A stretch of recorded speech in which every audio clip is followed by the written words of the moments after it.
Okay, welcome. Happy, who is this? Thursday, Mr. Goats. Mr. Goats hitting up the chat early.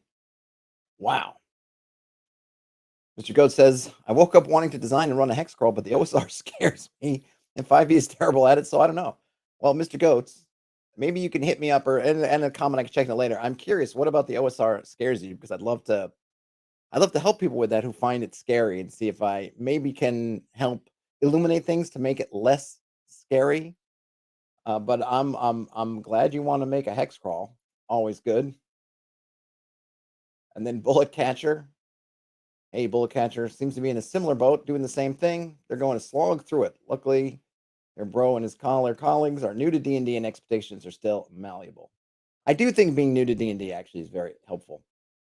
Elfbase says you've come to the right spot for OSR help. Yes, I am. My glasses are falling off. My chair is going down. Yeah, I'm here to help. Ugh.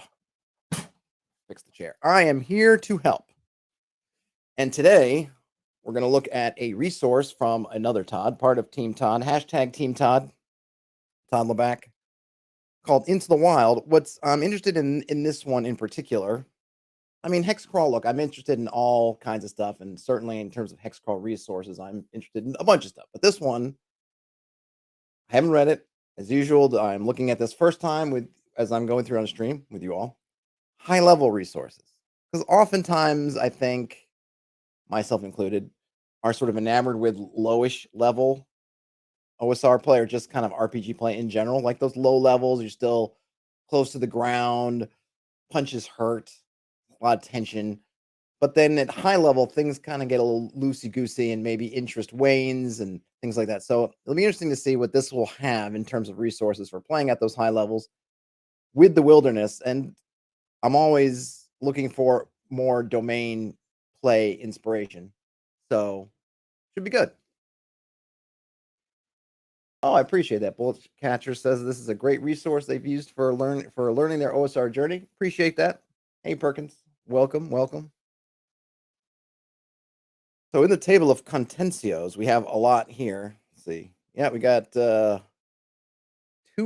plus pages, 212 to the OGL. So even give or take a couple of these pages of contents and whatnot, I'm going to have to be studious. We're going to have to be targeted as usual. If you see something that I've missed, you want to go check out, let me know. And if I don't hit it on this stream, let me know in the comments. I can hit another stream.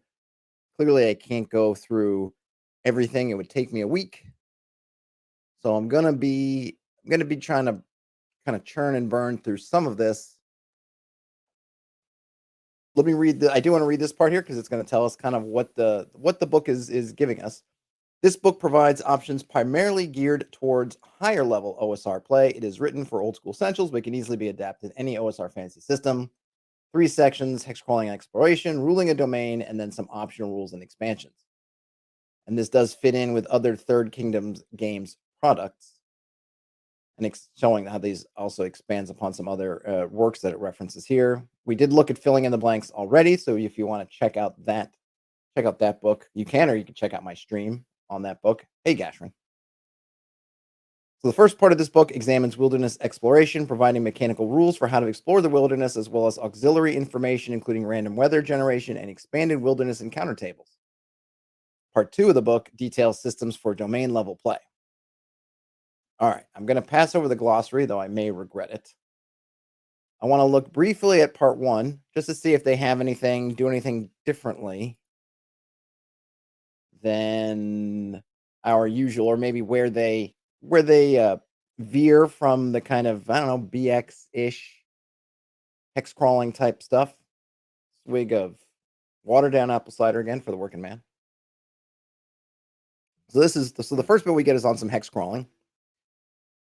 From the diagram, they are going to be using, let's see, 6 mile hexes with, that's supposed to be 1, 2, looks like 2 mile hexes inside. 1, 2, 3, 4, 5. No, I don't know. I'm not sure. That's 6 miles. That's not half a mile, right? Seems like those would be 2, 4, 6. No, 1, 2, 3, 4, 5. I'm not sure. It says 1 to 2 miles. Anyhow, 6 miles for the 6 miles of the bold hexes. I'm not sure. Or is that 1.2? This is where having okay, it's 1.2. I got you. So you have 1, 2, 3, 4, 5. So 5, that's adds up to an extra 1, so that makes 6. Okay. The red and just being at a distance from my screen. Yeah, I couldn't see. Okay, 1.2. Yep, Perkins, thanks. You got me. Appreciate it. And then okay, so we're skipping over some. I'm gonna skip over.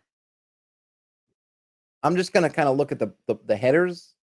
I think if you're interested in this book, then some of this stuff might be interesting to you. For example, some information on running retainers, and establishing camps. But I'm not going to get into it too much.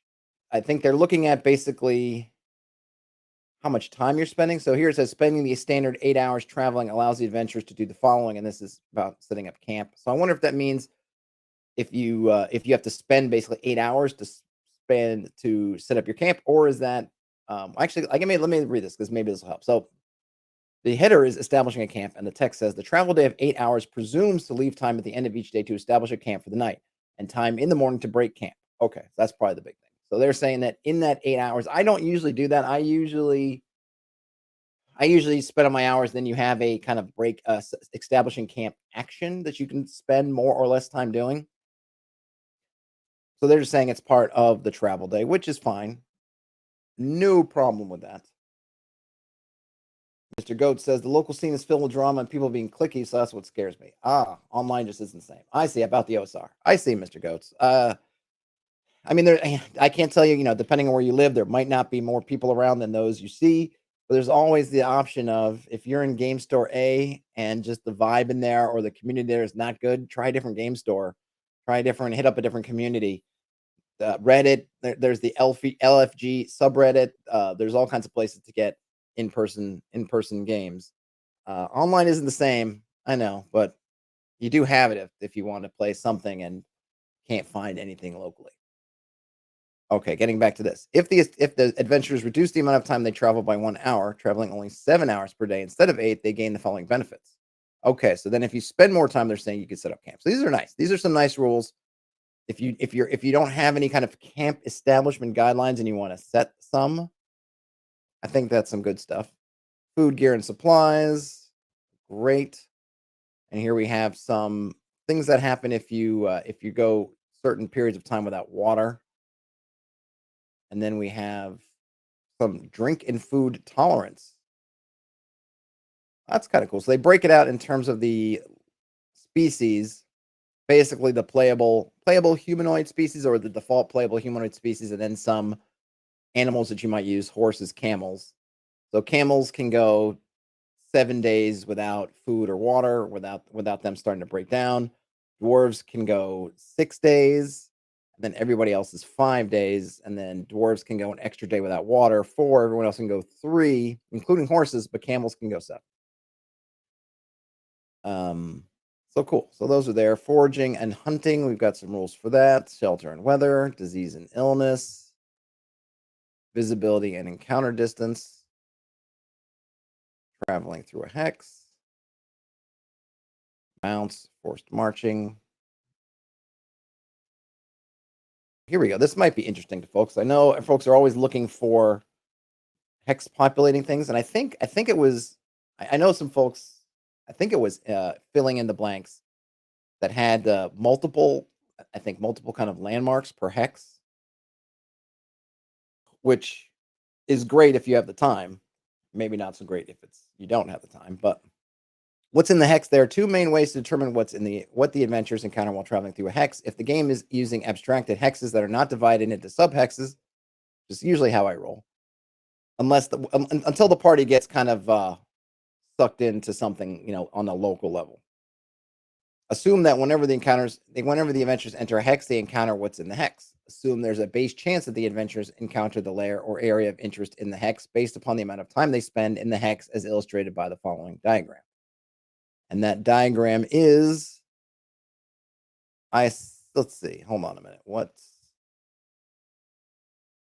Okay, so this is looking at how much of the hex the party is traveling through. This is kind of interesting. It might be a little too granular, I don't know if I need this much, but it's kind of an interesting idea that depending on what direction the party's headed through a hex. So if they're coming from the south and they're going straight north through here, they'll have basically a 50% chance of running into whatever's in the hex. If they're sort of running diagonally through the hex, but not from opposite face to opposite face, so they're not quite going through as much of the hex, then it's a 1 in 2 chance. If they really are angling out, then there's only a 1 in 6 chance. Again, might be a little bit more granular than I like. I think having some kind of role, if there is, so in this case, if we look at the diagram on the side, here we've got a few things here in the hex. So this one, you have a hex and the subhexes. And if you have, so here's what I get. So there's a couple things here, right? If you're running with just this big hex, so if we ignore all these subhexes and you just have the big hex and it's got just a cave symbol because there's a cave or some other note, then I would probably put how many chances, whatever the chances, depending on the size of the thing or the prominence of the thing, some kind of chance that the party is going to, in their wanderings, go through it. Because I don't, there's almost no way you're going to walk in an exact straight line. You're going to be, you're going to be meandering around. You're going to be doing a little. So whatever you can figure out, what the chances are of them hitting it. And plus, if I'm on that abstracted out level, I don't care where inside this hex the thing is. I don't need to know that it's in this quadrant over here. It doesn't matter. If this is somewhere the party is going to be spending time, so that I care about having these multiple things and I care about where the party is positioned, then I don't have, then I could have higher odds and I could roll whatever I feel like they're in that subhex. So if they started down here and they start moving, if you could follow my cursor like this, then I would roll for this one over here, so on and so forth. I don't think you need to get bogged down with that every time, but it also depends what it is you're doing. Jack Hole says Adventures in Middle Earth has a great travel system. It's not a hex crawl, but it's still pretty good. Yeah, it's I would consider the Adventures in Middle Earth more of a point crawl. But I think it's fine if you like that kind of almost montage kind of travel. You think in the movies, Lord of the Rings movies, and they're the two towers, Aragorn, Gimli, and Legolas. They're here, they're there. And you see the vistas behind them. Now they're in the mountains. Now they're in the hills. Now they're coming across the plains. That I feel like the Adventures in Middle Earth kind of gives you that vibe. Is you're rolling dice, and when things happen, you kind of talk about those spots, which for some campaigns is going to be all that people want to get into. They'll be perfectly fine. Perkins says they would base the roll, going back to these examples on the page here, on what the players are trying to or trying to do. Are they searching for something, or are they trying to lay low and avoid encounters? Yes. Perkins, I agree with you to an extent. So there's a couple of things. The avoiding encounters that's almost a little bit different, I would say, because it's kind of like, do they find it? Or rather, is it in their path? So they could be avoiding encounters and still come across a cave. To me, the cave, them coming across the cave isn't less likely to happen because they're trying to avoid encounters. Unless we're talking about, well, they're going to find the path that goes to the cave and they choose to ignore that path to go to the cave. But to me, finding the path to go to the cave is kind of like finding the cave. Just a matter that context changes. So instead of being at the cave mouth, we're going to call finding the cave, finding the path that leads to the cave. And then if they choose to ignore it because they are not looking for that and they're trying to avoid encounters, fair enough. They move on their way. Similarly, I would definitely give them a bonus if we're looking for caves kind of thing. But I don't know that I would subtract if they're trying to avoid encounters. But what I would do is probably give them an increase of distance so that characters who are looking for the cave and they roll good, maybe I would just say, oh, you end up finding a path, and once you follow it, you're at the cave entrance. That's kind of what they were trying to do. And assuming I'm not running them into some kind of trap. You walk to the cave entrance, and then the owlbears attack. No, but assuming that, then on the other hand, if they were trying to avoid encounters, I would probably roll back and say, okay, now you find this path leading away. Do you want to try to follow, or what do you want to do? Oh, we're avoiding encounters. We're going to avoid that path like the plague. Fair enough. That path is kind of part of that. That path is, in a sense, this part of this hex, this cave hex. Bullet Catcher says they're considering a hybrid point crawl and hex crawl. I don't want to make the random encounters and travel more important than the quest being attempted. One thing you can do, Bullet Catcher, and I think you should definitely combine your hex crawling and point crawling. Point crawling is great if you're on a road or you're on a river, something like that. It's pretty much is a point crawl already. Just because you're rolling things randomly doesn't mean they have to seem random. You can use your random encounter tables or your wandering creature tables that can inform the quest. So, for example, in Fellowship of the Ring, when Frodo and company are trying to get from the Shire to Bree and eventually to Rivendell, they're having these encounters on the way. All those encounters, in some way or another, play into the overall quest. How do Merry and Pippin get those swords of Westernest, and one of which ultimately destroys the Witch King in Return of the King? They got it from the Barrows, which in a sense was a random encounter there in the Barrows, and they rolled poorly, and a white comes and all this stuff. But the upshot is they get the magic sword that helps them out. They Tom Bombadil, they get to Bree, they meet Strider, all these things you can look at and saying, are these encounters that happened because of the path and because of the things they took? If they had avoided Bree, then maybe Strider would have come after them, but it would have looked differently. Maybe the riders would have caught up to them. They had all kinds of close encounters with the riders because of that. So on all those things entered in the main quest. So just because you're rolling for a random encounter doesn't mean that random encounter has nothing to do with your quest. They can really be used to inform your quest, inform your quest, and make your quest seem even bigger because all these things are happening. Who's chasing them? That could be a wandering monster check, is whether the people who are chasing them have caught up to them. Who is somebody that might know something, or some, maybe even that they don't even know relates to their quest now, but then maybe does later. Maybe they're able to find something that will relate to their quest later. It's all kinds of things you could do. They don't have to be completely unrelated. The randomness is just how we're generating them, not how they have to appear in the fiction. And I've found that, at least in the stuff that I've been running, a lot of the stuff that ends up starting off randomly ends up being really part of the fabric, important fabric of the game. And I think if I hadn't done those things because I was afraid I was going to overshadow or diminish the main quest, I would be losing out on a lot of richness of the game as it stands. Let's see. Jackal says, I have the problem my group plays infrequently. So with hex crawls and sandboxes, they jump at the latest shiny thing and forget the previous hooks. Any suggestions with helping with this? So, Jackhole, I would say the thing to do is, and I have the same. I don't know that my players jump at the latest shiny thing, but my game is infrequently. We're currently in like a 3-week hiatus just because people have business trips and work trips and other trips and things that have just messed up our schedule. So we're pretty infrequent, and we're having this big break. When you come back to your game, have everybody recap, or you recap, or ask your players to recap. You can go through, think about it. You can set up before you start to play, a couple nights before your game night is. If you have a Discord or just an email or text thread with everybody in it, remind everybody, hey, game's coming up. Let's remind ourselves of what we were doing, where we were at, all those sorts of things, and kind of get people ramped back up into it so that when they hit the table, ready to go. Even if it's like, hey, let's remember where we were and what we were doing. And you remember what you guys were doing. Let me inform you what you're doing and where you were and what was important. That sort of thing. And then hopefully that will get folks in mind of remembering what they cared about that main quest to begin with. And then if not, you can use some hook or random encounter to pull them back in. There's nothing like your enemy getting the jump on you because you failed to do something. If they're kind of lackadaisically hanging out the inn, kind of BSing about, have one of their enemies do something, jump in their faces, get an item that they wanted, get ahead of them in the quest, make some progress. When the town crier comes running in like Paul Revere saying the orcs are coming, kind of thing, and you're like, oh, that was what we were supposed to be doing, and oh gosh, now it's gotten worse, then that gives them a bit of a push to, hey, get going. So instead of maybe giving them a new shiny thing, give them the same thing, just maybe polish it up and shine it for them, put it under a new light, give them another reason to pursue it. So we got some tables of getting lost. Tracking.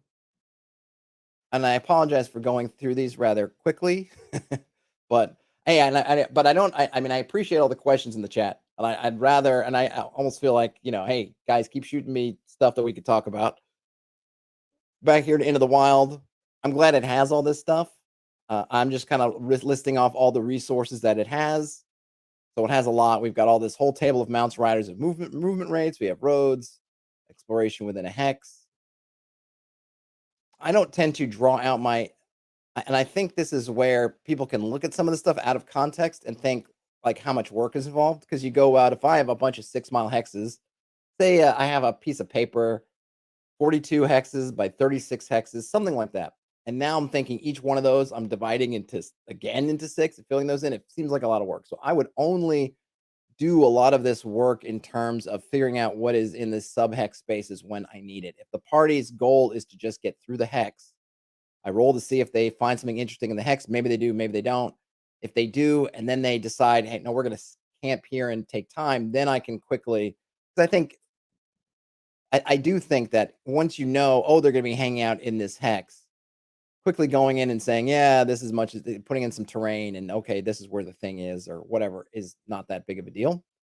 But when you're feeling like you have to pre-do that all at once, then it feels like a big deal. So don't pre sub-hex populate your hexes unless you think this is where we're going to spend some time. And then even then you can kind of start off just sort of BSing it a bit and then you can refine it later because ultimately they find the cave in the woodland hex. Where they are in that woodland hex isn't really important unless there's something else. It's only when something else is in that hex then they have to start thinking about the relationship between those two things within the hex. If it's just the party and the cave, it can just stay kind of abstract, sort of mysterious where in the hex. Nobody cares.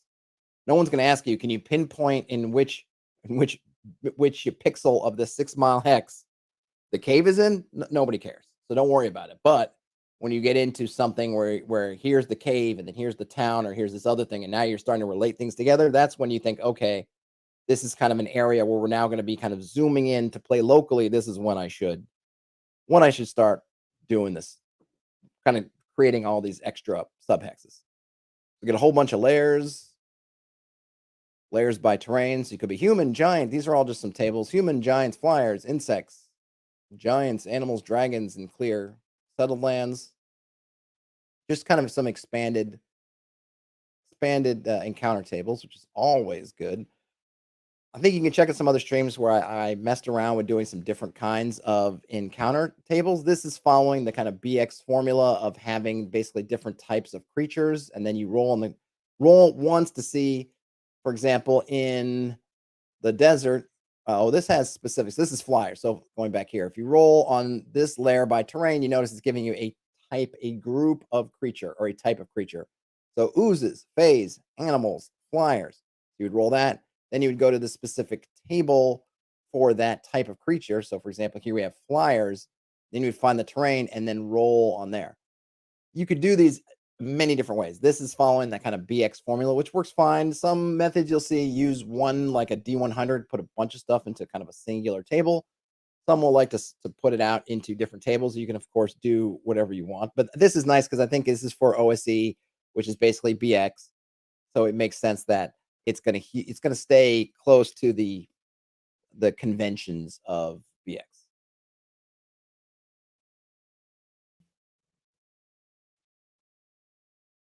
Let's see for disc. Oh, Bullet Catcher says on there's a bot called Tupper Box that will change your Discord avatar temporarily for posts. Oh, I didn't know that. That's cool. I haven't done. I have a Discord. I have like a Discord for my friends just to BS about nothing. I have a game Discord. I just don't do much with them. I keep debating whether I should have an official Hex Press Discord, and I don't. I think I'm okay with it for now, but we'll see. I don't know if it's everyone. If I mean, I'm not a fan of Elon Musk and potentially what's happening in Twitter. I use Twitter just to kind of call out stuff about. I don't get too much conversations on Twitter anymore, but I don't know. I don't know if things like Mastodon are going to do it because they're so. Everyone's in their own little silo. I don't know how you communicate across. If there's even a way, I don't think that you can like across different Mastodon instances. I mean, in Discord's not better really, but there's such a high adoption rate. I feel like amongst gamers on Discord that there's a better chance of getting people to join servers there than Mastodon or anything else. I don't know. Perkins says modern players tend to think GPS level of location detail. In reality, people tend to be very vague about location and where things are located. Yeah, absolutely. Yeah, compasses, even compasses, if you have one, it's just telling you north. and depending on the almost the resolution of the device, how true you are, how much it's giving you, and then you have to just move around. Even if you want to go in a straight line, try walking through the woods in a perfectly straight line. What do you do when you hit the first tree? You start to go one way, then you got to come back. Then there's big rocks. Then you hit other things. There's all kinds of things that are going to determine, like, yeah, you're not going to be able to go straight. And yeah, I mean, look at old maps. I mean, just pull out those old medieval maps. Uh, Horribly imprecise, and I agree with Perkins on the modern players oftentimes, and I think that's the same way when people look at, say, ranger abilities in 5th edition. If you define what it means not to be lost in a modern sense, then you might think, "Oh, I have GPS, I know exactly where I am." I think of not being lost as you may know how to get back from where you are, because you know where you are in relation to where you were. That doesn't mean you know where you are in relation to where you're going. So you can totally be like, as the ranger, I can take us back exactly the way we are, but that doesn't mean I know how to go forward to someplace I haven't been to before. Not to mention the fact that there might be barriers or other things that make things difficult. But we tend to think in the modern senses, maybe as opposed to I guess, what we might have done more traditionally. I mean, I was watching that Alone, and Alone, this one lady, she got turned around just in her tract of land, because each one of them, I think, has a tract that they are basically you can't leave. I think that's how it works. So you can do stuff in your area, but there are at least certain boundaries through which you're supposed to stay put. So I'm guessing to avoid you potentially running into other people or whatever reasons, you gotta stay in some. So she's sitting in this one. I don't know how big they are, but it can't be too big area of land, and she got turned around just going on her route, collecting berries or doing something, and she'd been there for a while. It wasn't just the episode 1 of the show. So, you're not high, you're in kind of starvation mode, it's getting cold, all these things, and it really almost kind of broke her. And she is someone, has a lot of wilderness experience, and she would definitely be a ranger type if she were a fantasy character. And it happens. So having not having precise directions, not having these things, it's or not having that kind of precision. I mean, it's real even in just modern times. Just it's we're only allowed to have modern precision because we have these modern tools. When you take that away, things like that can happen.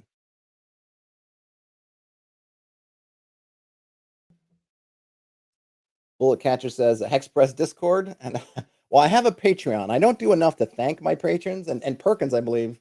I think it was Perkins. I don't want to give you credit if it's somebody else. Just join my Patreon. Thank you very much. I think it was you, Perkins. If it wasn't you, Perkins, then thanks to someone else.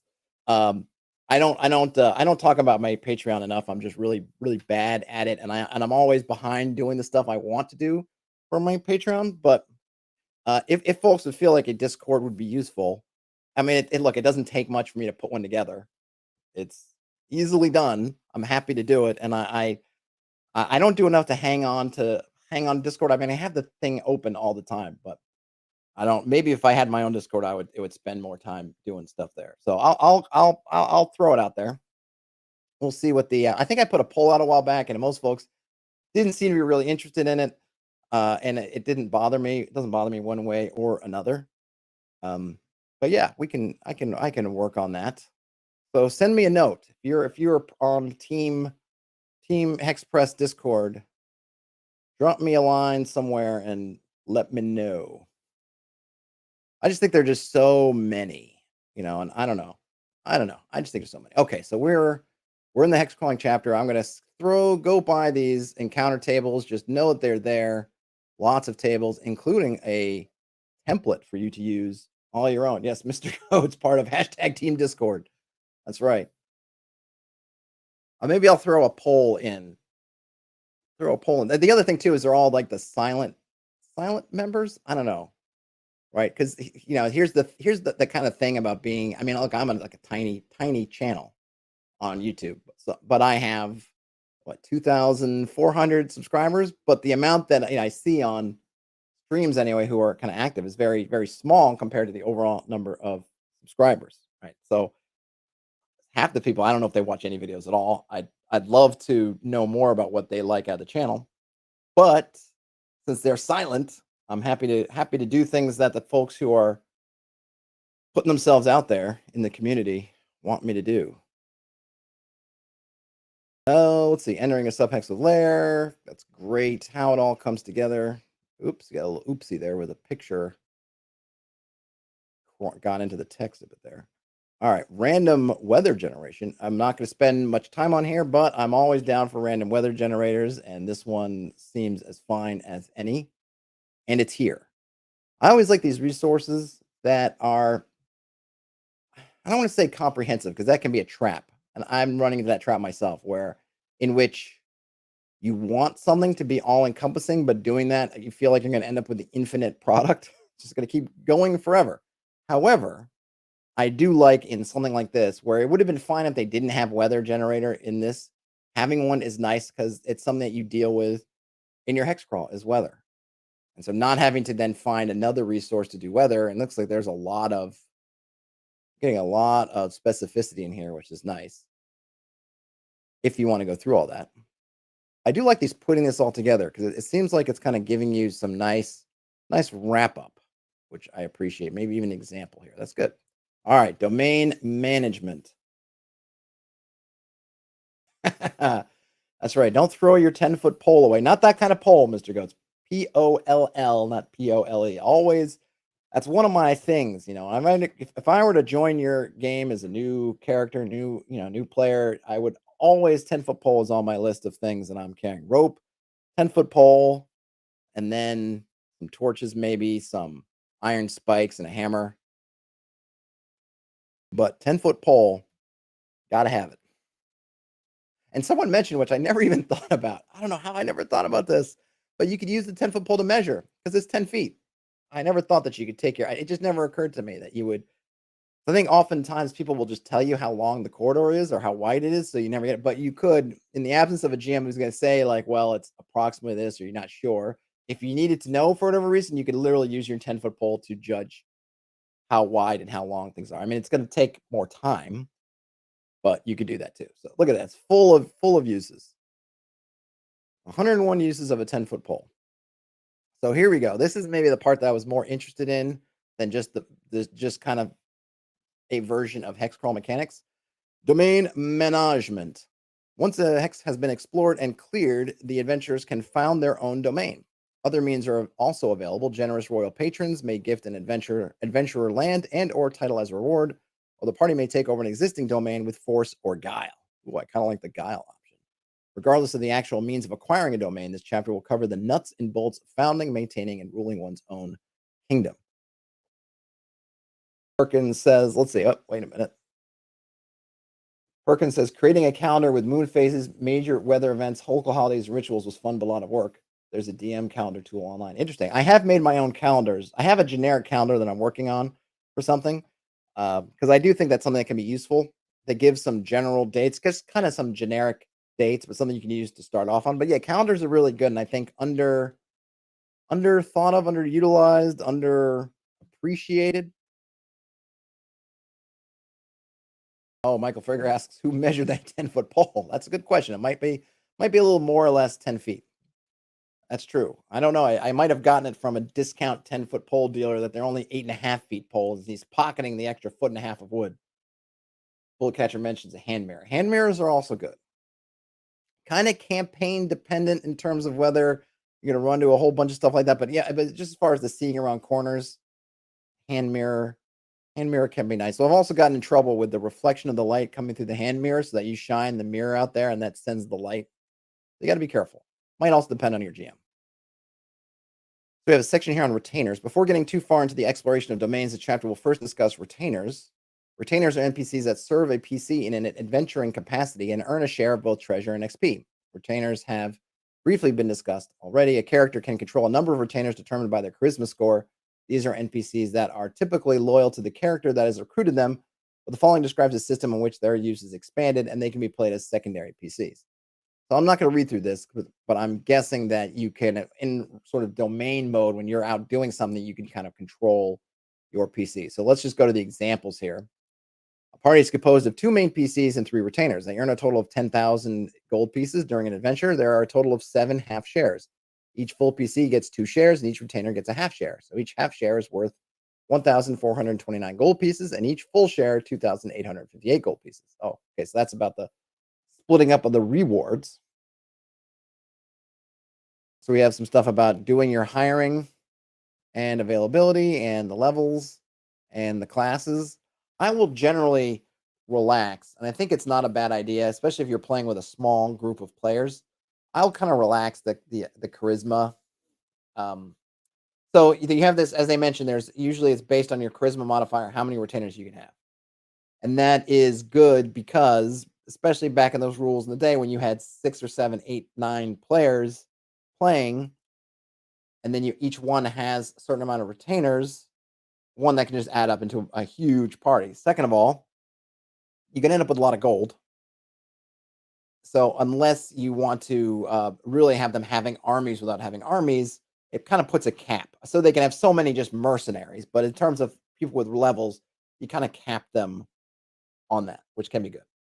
Now, if you're, but though I think a lot of folks, maybe now especially, don't really think that way that they're going to get a whole army of them. So I think if you just have two players, they don't have, say, they have like the negative charisma or just whatever, you could still just say you can have a few retainers. You can kind of play it by ear, do something like that. You could maybe have as many retainers as kind of half your levels, round downs level. You can have, or first, second, third level, you can have one retainer. Maybe hit fourth level, you can have two retainers, something like that. But I think you can kind of play with that. I don't know if that's a big deal, but obviously, if your players are flush with money and they don't care about their shares and they want to employ 50 people, then maybe you could say, oh, the retainer chart, something like that. But I find that depending on your party, you can kind of ease off if especially if it helps them and it's not detrimental.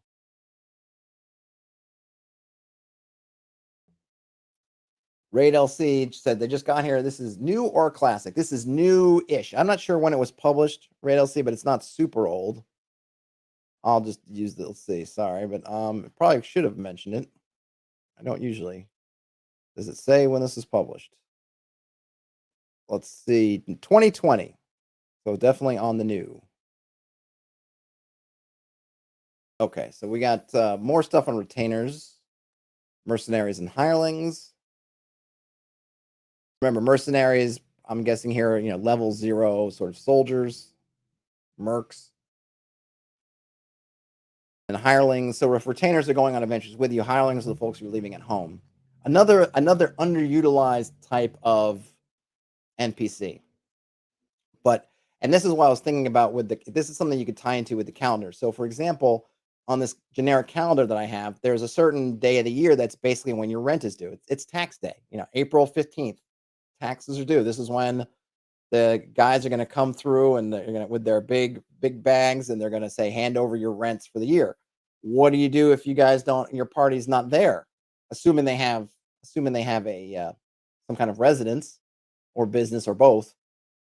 Well, who's going to pay the rents?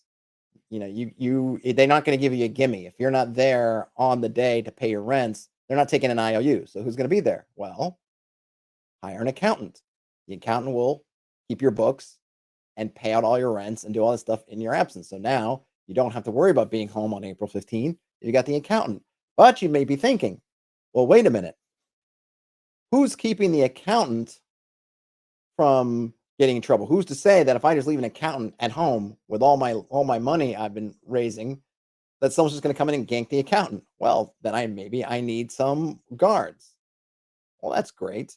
Who's going to take care of my household things so that when I get home, my gardens that I bought that are supposed to be giving me food through the winter or doing whatever I'm adventuring, who's taking care of that? Well, you might need to get a gardener. Then you think, well, I might need to get a butler or something or some kind of guy to do things like that. And you end up building up all this staff. Once you start building in these things that you need to take care of, I need to have people to do this. I need to have people to do that. Same thing when you're on the adventure. We're going to be riding on horseback because it's faster and more efficient, and we want to get to the dungeon, but I can't take my horse into the dungeon. If I just tie them up outside the dungeon, they're either going to run away or someone's going to kill them and eat them, or some combination of both. What do? I need guards to guard the horses, maybe. Or maybe I want an animal handler to handle the horses. Then I want some guards to guard the animal handlers and the horses. But now I need to bring a lot more food. Now I need to have a cart to bring some food and all the stuff for these people. So that maybe I need, okay, maybe the animal handler can also run the cart, but then I need these other people do that. So you end up with a crew. And I know in some of my games, you end up with a full kind of expedition with people because they would start figuring out all these tasks that they needed to do. Now you need people to see them, and oftentimes you need people to protect the people who are seeing to the direct task at hand, so that you could leave this camp that's semi-fortified, protected, manned, and guarded, so you can go in the dungeon and know that when you're coming out, your camp is still going to be there and all your stuff is still going to be there. And so I think that, but I do think that adds a lot to just uh, the whole just thematic experience, the whole environment, because then it really feels like you're on expedition because you've planned all this stuff and you're doing it. When you go out there, I remember on one campaign, my guys they had like 30 days worth of food and they had their carts and they had all this stuff, and it really felt like they were planning, like it felt like they were really going out on an expedition, like a Lewis and Clark or like anybody else going out there into the rough and the wild and then trying to prep for all this stuff. And I think that adds to the fun of things. And all these NPCs give you access to the characters to have moments with, to build bonds, to put into jeopardy, create little villains, whatever else is going on, have just some fun, a little bit of mischief. All the kind of random events and things that come up have a lot more flavor if you have a random encounter with just 5 armed PCs. That's a lot different than you've got the 5 armed PCs, but they also have 2 wagons and 8 guys and all these other things going on. Now they can't just think about, oh, we're just going to get into attack formation. It's, well, what about our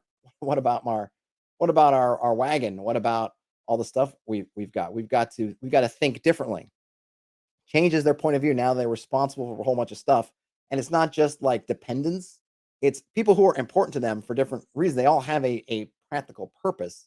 So it's not something that they're gonna get leave behind. It's all these resources now that they have to account for. And I think that's all good stuff in terms of adventuring. Let's see, there's some stuff in the chat. What's an appropriate amount of hexes for a new campaign? I don't think there's any answer to that, Mr. Goats. You can look at, there was Chicago Wiz did a thing on just like 3 hexes, something like that. I did a couple of videos, or I did a video on that method. I forget what I called it. You can go with probably, I think 1 kind of hex flower worth of hexes to start out with is fine, where the kind of towns in the center hex, and then maybe 1 perimeter of hexes, or maybe 2, I think is kind of plenty. You just figure out what kind of scale you're going to have people moving at. Obviously, the size of your hexes is going to make a big difference. You can do that, and then you just plant stuff around there. There's no one answer, ultimately, but I think like 1 maybe hex flower with an extra ring of hexes. So like 1 center hex with a full amount of hexes around there, and then maybe 1 around there, I think is maybe even a little bit of overkill, but I think is kind of plenty. And then just start planting different things in that area. Jackal says that details like handling taxes, food, retainers, etc., really add to the verisimilitude and immersion. I agree. At least for me, I would agree with you, Jackal. Absolutely. Not everybody feels this way, but I think sometimes the people who don't feel that way haven't really. I don't know. I don't feel like they've given it a full shot. All right. Ooh, we got garrisons. Hold on a minute. I don't want to miss out on garrisons. So we were talking about hirelings, and then we got to a hex, clearing the hex, or this is called the hex is cleared, but it says before a domain is founded, the adventurers must determine where exactly the domain will be. Maybe an already settled tract of land a PC has been gifted or is taken over, but the bulk of this section assumes the new domain is unclaimed territory. The first step to founding a domain is a thorough exploration and clearing of the hex, killing or driving away any dangerous monsters. First part of this book discusses the exploration process. So I agree, you have to clear out the hex. You have to clear it out. So we're getting some rules on garrisoning the hex. Some roles with results.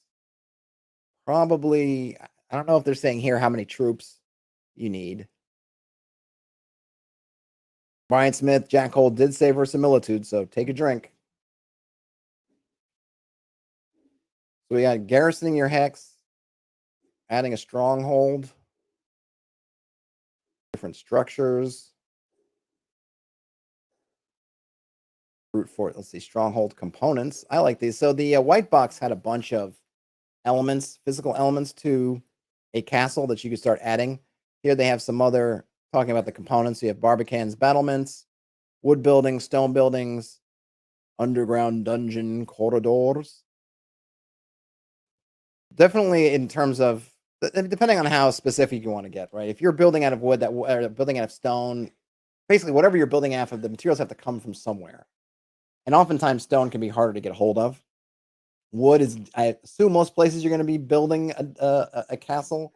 Wood is going to be more available just around you than stone, but it's going to be highly dependent on what kind of hex you're in. Obviously, if you're in the desert or in the mountains and getting a bunch of trees is hard, whereas getting rock may be stupidly easy.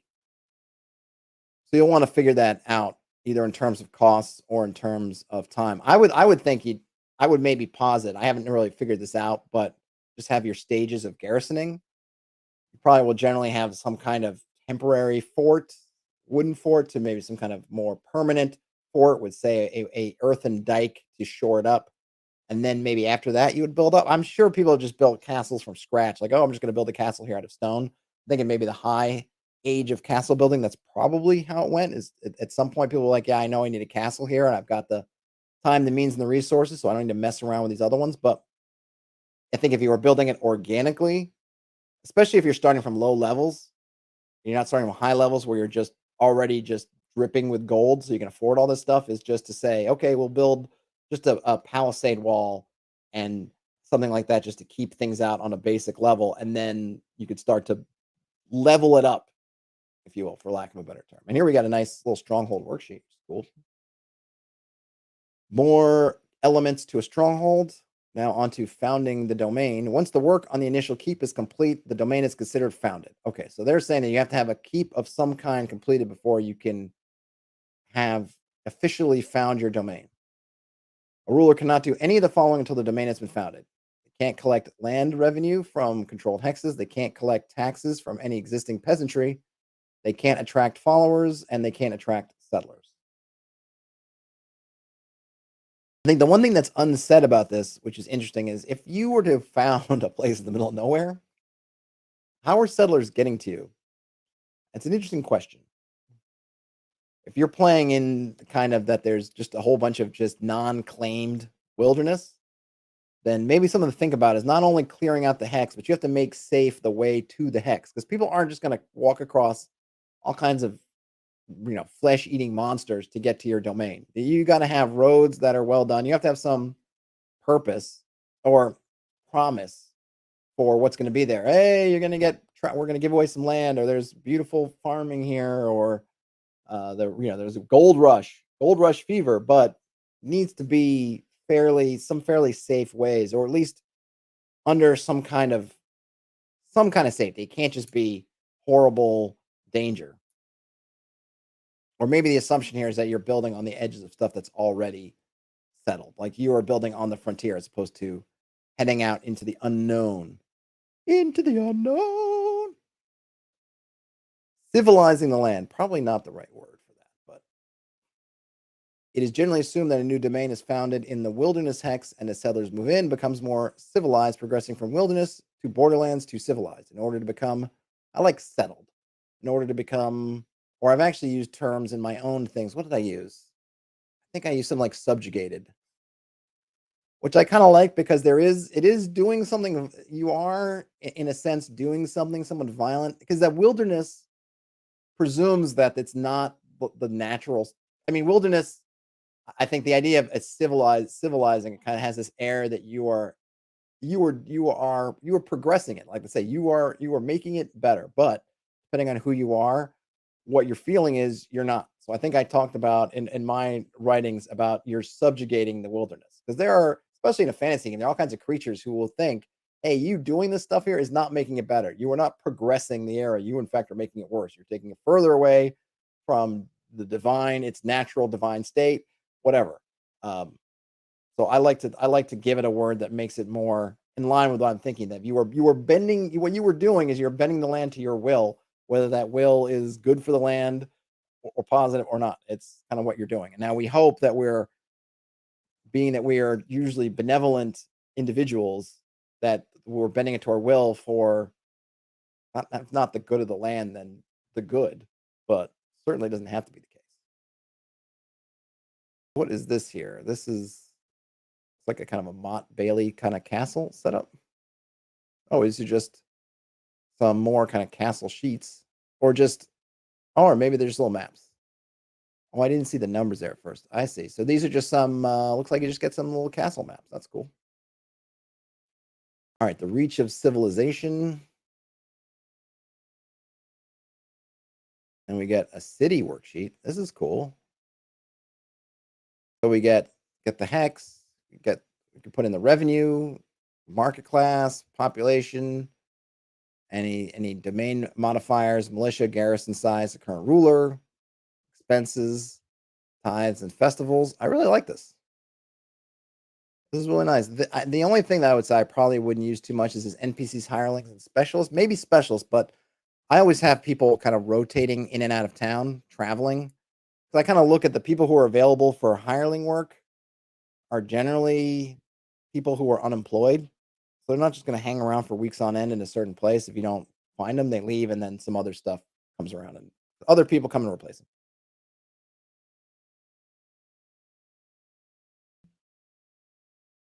Perkins says some land grant or official landlord assigned by a higher authority, like a landed knight or baron, etc. Yep. I mean, there are tons of ways to get you some land.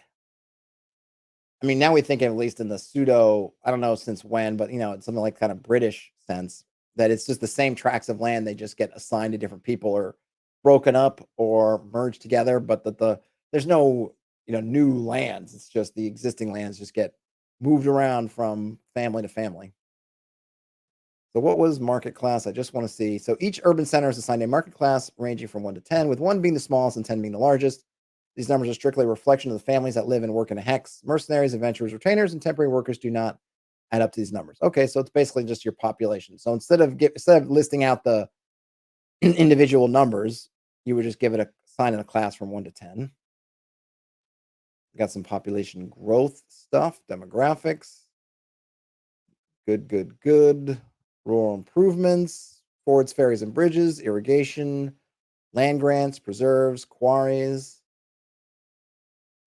Quarries are cool. They reduce building costs for stone. That's nice. But there's not, looks like they could use one for wood cuttings or something too, maybe. I don't know. Forestry. Get some more maps. Domain income. The ruler of a domain earns income through 4 means: land revenues, services, taxes, and vassalage. Oh, good. And here we have a domain map. So we get a nice hex map. We get the number of hexes that the domain is, and then up to 14 we could fill in. We get the ruler, we get the revenue and expenses, important features, and the morale, and then their urban centers. Good. And this, we have another, I really like these worksheets. Another one that's more for a single hex. Is that supposed to be? Okay, so this is multiple hexes, and then this is a single hex. So I imagine, let's say, so when I was talking about a hex flower before, I was talking about basically this, like this hex, and then the surrounding hexes. That's considered what's called a hex flower, oftentimes referred to. And then this would be another hex flower, I guess 2 rows would kind of be coming out that way. So here we get all the hexes. So if you had a domain with 4 hexes, then each one of those hexes would have one of these, which you could then fill in with subhex features. And this has got, hey, game, livestock, quarries, mines, agriculture, industry. Very cool stuff. Land values by terrain type. Oh, this is neat. So if you're if you're looking at a hex of badlands, it's got basically 1 grasslands, 2 light forests, 2, what is Q? Quarry? I'm not sure. What's the Q and the M? Oh, quarried, mined, agriculture, industrials. That's neat. I like that.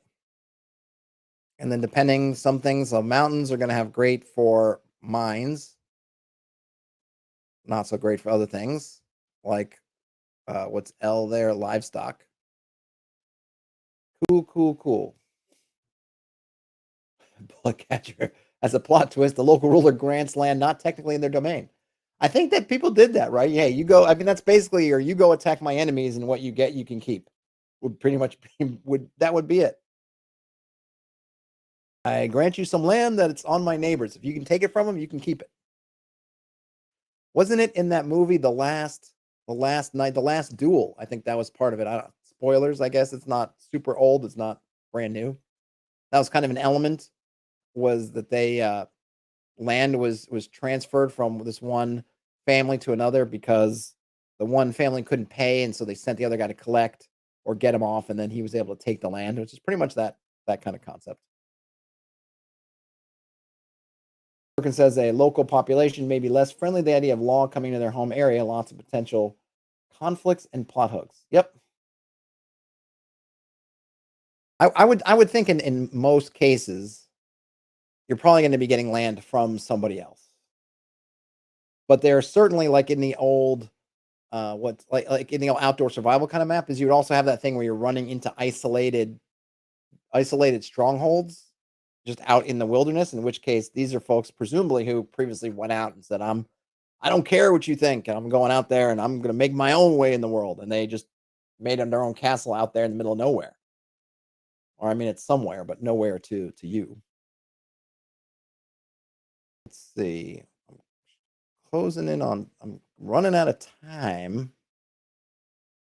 Lost there's just a lot of material here. I just have to commend fellow Team Todd member Todd Leback for all the detail that he's put into this with investments and cities, and here we get more specialists, and depending on the market class and incomes and expenses, morale. Scary, scary looking. I don't know what is that, like a vampire orc, maybe just a regular orc. I don't know why I thought vampire. I guess it was the fangs in the picture. Leaning Tower of Misa, and there's Strahd in the background. Boons and friction, droughts and floods, all kinds of things here for playing in your domains. So here we have an example map. It looks like some domains there. I guess they're colored different colors maybe? Or is this must be water. So it looks like the dashed lines. Just want to take a look. Zoom in here. I got to move over. Okay, so here's an example map. The king's personal domain is this one that's outlined in red. The Western Duke's domain is outlined here in black. So it's kind of getting an idea of some, I guess if you need to break out a realm into specific domains. I think it was saying you could roll up some dice. But basically here they give you a table of domain sizes. So 1 hex is a barony. A D4 of hexes is also a barony. You got a D6 plus 1. That's a barony or a march. 3D6s could be a march or a county. 40-20 hexes is a county or a duchy. 10D20 hexes is a duchy or a principality. 20D20 principality or a kingdom. 5D100 hexes is a kingdom. 10D100 hexes plus is an empire. Eric Swanson says, Todd reading Todd. Yep, that would be a great YouTube channel. This week on Todd reading Todd. Todd reads Todd. Volume 1. Yeah, I don't know how many Todds are doing stuff in the RPG space, but it would be good to take a look. So then we just got a kind of a example layout of what a realm might be. And think about the borders of your realms. I've been thinking about this. It probably doesn't really work, but I really like the idea of when I'm in, for example, looking at this picture up here. And if you've seen seen any of my streams or videos where I'm working in Hex Worldographer, I like to put my rivers on these borders of hexes because I think rivers are natural terrain or natural domain, environmental borders up to this river. And then the other side of the river is something else. Even if it's the same terrain, it's a nice border. I also think hills and to the extent mountains are also great borders. So I almost was thinking to put mountains and hills on the line so that they kind of show how they become borders. Probably doesn't really work with mountains and hills, but maybe I need to draw it out and just, but it was kind of an idea because you also want a hex that's hills and you might want a hex that's mountains. But I also like the idea of them really showcasing the fact that they're borders so that when you're looking at tracts of land, what should be a realm, what should be domain, that look for those natural borders, which are going to be things, bodies of water, lakes, swamps, rivers, imposing land, vertical land like hills and mountains Maybe woods, if they're forbidding enough, you could see someone saying, "Yeah, I'm gonna that woods, that's the edge of my land," kind of thing. But really looking at those and saying, "Oh, they're both terrain, but they're also these kind of border border elements." Oh, Jackal, going back to the orcs, is a vampork. Yeah, it sounds or an orc pyre. Neither one of those sound very good. Vampork. Sounds less more like it seems like a vampire pig. Hey Perkins, glad you were here. Yeah, I'm gonna really gotta try to close this out. So you get mass combat. Good stuff. I'm gonna scoot over, but everyone needs mass combat. So look at that. Todd Leback has given you some mass combat, including some nice diagrams about getting some formations out in space and seeing how they interact. Ooh, we got some nice tokens, and then on to mercantilism and wealth. Wow, and I'm scrolling because I am out of time, but I think the important thing is that if you need a resource for your sort of higher level wilderness adventuring and domain play elements, I think Into the Wild is an excellent choice as a book. It just can tell from the stream. I know we got distracted at times, but if you watch the stream, lots of interesting stuff there. And now we're even getting some new and revised classes. So we have some new clerics, fighters. What else we got? All kinds of stuff. Dervishes. What was that? Boar folk, scouts, sorcerers, warlocks. What is this? That's part of warlocks. Oh, witch. Okay, witch. And that's it. All right, so we did make it through. Part Q&A, part read through. It's all good for me. I think it was all good information. Hopefully you guys got value in both seeing what's in Into the Wild. I think it's excellent. Check it out. There are links in the show description and whatnot. If you saw this and said, "Ooh, I need to get some. I need to get some of that in my life." It's on Drive Through RPG. There are links there. Thanks everybody who came and hung out. I appreciate it. I let me know if in the comments wherever if you feel like a Hexpress Discord would be a boon for the community and not just another Discord that I'm gonna join and ignore. That would also be great. Let's see.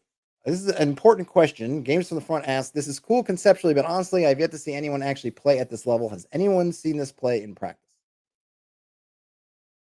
So, in a homebrew sci-fi game, I played in a game that we featured a lot of domain play. It wasn't fantasy, it was sci-fi, but I feel like we did a lot of the same things. So I have played a domain level games. It was more in the birthright vein in that domains were part of your setup from jump. You didn't at some point go off into the world and do a domain when you reached a certain level. You were kind of starting off with here's your domain. I think it can work. I think it's going to come down to what people want. And when I joined that game, and that was kind of part of the pitch. That was something that really excited me. Oh my gosh, we're going to have our own kind of empires in space, and we get to do that, and then also go out on adventures. Sign me up.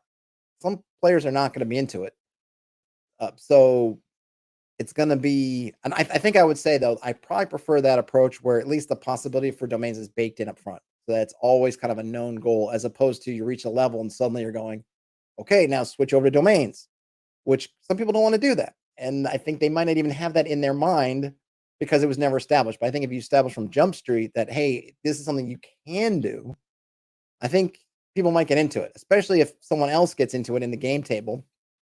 And then you think, you know what, this is kind of cool running their own castle. I want my own castle and I want to do that. So, hey, DM, I'm going to hook me up with my own domain or we'll figure out how to make that work. So it's going to be very table dependent, but I think it can work. Now, have I used Into the Wild and done like a BX based domain game? No, but I have done domain play in that kind of birthright sense. It was just sci-fi rather than fantasy. Games says, as a PC, I would totally be down for it in OSC, but not sure how fun it would be. It's going to be a lot of, I think it's going to be what you put into it. If you're the GM, what kind of things are you coming in? What are the benefits? I think that's going to help a lot. I think it having the resources of some kind of domain behind you are great. It's also great for plot hooks, but it has to be something where the balance is between what you're putting in terms of the work and the responsibilities. And there might be a little bit of drudgery and accounting work, depending on how you do it, is balanced with the fun, the excitement, and how you can play into it. We had a lot of fun with our domains, having events and doing all these things and being able to speak for our kingdoms and being kind of like the heralds of our own people.